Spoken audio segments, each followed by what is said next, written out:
வணக்கம் மீனவ சொந்தங்களுக்கு. ஆல்ரெடி நம்ம ஒரு டீ குடிக்கிற வீடியோ ஒன்று போட்டிருந்தோம். அப்போ வந்து அந்த வீடியோவில் வந்து இந்த பாலை வந்து காட்டியிருப்பேன்னா, அப்போ ஒரு சொந்தங்கள் வந்து நம்ம சொந்தங்கள்லேருந்து ஒரு சொந்தங்கள் வந்து கேட்டிருந்தாங்க, இந்த பாலை பற்றி கொஞ்சம் தெளிவாக சொல்லுங்க அப்படின்னு சொல்லி. இதை பற்றி தெளிவாக சொல்கிற அளவுக்கு ஒன்றும் பெருசாக ஒன்றும் இல்லைங்க. இந்த பாலுக்கு கிட்டத்தட்ட ஒரு வருஷம் வரைக்கும் கேரண்டி கொடுத்துருக்காங்க. ஒரு வருஷம் வரைக்கும் நம்ம இந்த பாலை யூஸ் பண்ணிக்கலாம்.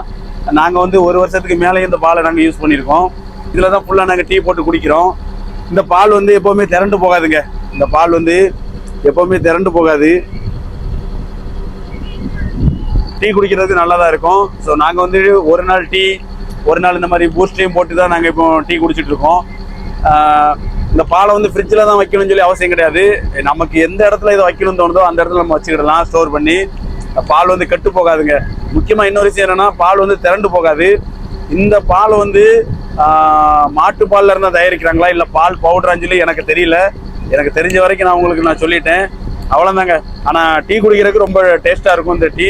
இதை வந்து வெளியில் நாங்கள் டீ குடிக்க போகும்போது இந்த சாயாவுக்கு வந்து கடக்கு சாயா அப்படின்னு சொல்லி சொல்லுவாங்க, கடக்கு டீ அப்படின்னு சொல்லி சொல்லுவாங்க. இந்த டீயோட பேர்.